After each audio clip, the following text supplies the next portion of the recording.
চামড়া প্রক্রিয়াজাতকরণে কাজ করছেন চট্টগ্রামে চামড়া আড়তের শ্রমিক। ঈদের মৌসুমে ব্যস্ততা আরও বেড়ে যায়। আসন্ন কোরবানির ঈদের আগে ট্যানারি মালিকদের থেকে বকেয়া আদায় নিয়ে দুশ্চিন্তায় চট্টগ্রামের কাঁচা চামড়া আড়তদাররা। বছরের পর বছর 16 থেকে 17 কোটি টাকা আটকে থাকায় অনেক ব্যবসায়ী এখন দেউলিয়া। এবারে কোরবানির আগেই ট্যানারি মালিকদের থেকে বকেয়া পরিশোধে সরকারের সহযোগিতা চান চামড়া ব্যবসায়ীরা। চট্টগ্রাম থেকে নয়ন বড়ুয়া জয়ের রিপোর্ট।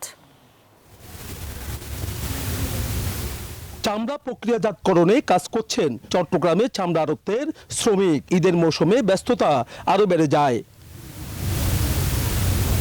জেলা প্রাণী সম্পদ দপ্তরের তথ্য অনুযায়ী এই বছর চট্টগ্রামে কোরবানি পশুর চাহিদা রয়েছে 8,18,671টি। কাঁচা চামড়া আড়তদার ব্যবসায়ী সমিতির সদস্যরা 4 লাখের মতো কোরবানি পশুর চামড়া সংগ্রহের লক্ষ্যমাত্রা নির্ধারণ করেছে। এইদিকে কোটি কোটি টাকা ঢাকা ট্যানারি মালিকদের কাছে আটকে থাকায় চামড়া সংগ্রহ নিয়ে দুশ্চিন্তায় ব্যবসায়ীরা। Spanish digital print tiles, ATI tiles, এক টাইলসে জীবন পার। বিভিন্ন ট্যানারিওয়ালার কাছে টাকাটা ছিল, কোরবানির সময় দেয় নাই, দিবে বলতেছে। এখন আমরা সম্পূর্ণ দেউলিয়া হয়ে গেছি। ব্যবসা তো এখন আসলে লোকেবল আস্থান ফাইন্যান্সিয়াল ব্যাপার আছে, এখন আমাদের তো প্রায় দেউলির মতো।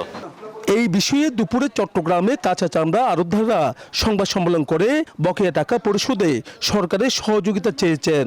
কিছু কিছু অর্ধেক পয়সা আর অর্ধেক এখনো আছে, আশা করা যায় কোরবানির আগে টাকাগুলো পাইয়ে যাবে।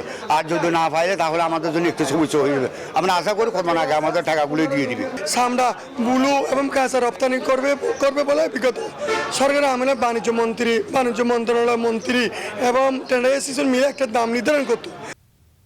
চট্টগ্রামের একমাত্র ট্যানারি রিপ লেদারের পরিচালক বলছেন এইবারও 1 লাখের বেশি চামড়া সংগ্রহ করবে আড়তদারদের থেকে।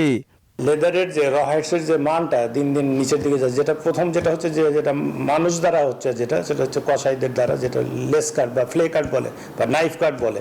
এটা ডে বাই ডে এটা আমাদের 30 থেকে 35% আমরা এখানে আমাদের রিজেক্ট হয়ে যাচ্ছে আর কি। তো এই জিনিসটা যদি আমরা কন্ট্রোল করতে পারি তাহলে আমাদের দেশের চামড়ার মানও বৃদ্ধি পাবে, আমরাও বেশি এক্সপোর্ট করতে পারবো আর কি। বিশ্ববাজারে চামড়ার কদর যেমনটা বেড়েছে তেমনি বেড়েছে দেশে তৈরি পণ্যের চাহিদা। তবে গত বছরের মতো চামড়া যেন নষ্ট না হয় সেদিকে নজরের দাবি ব্যবসায়ীদের। নয়ন বড়ুয়া জয়, নিউজ 24, চট্টগ্রাম।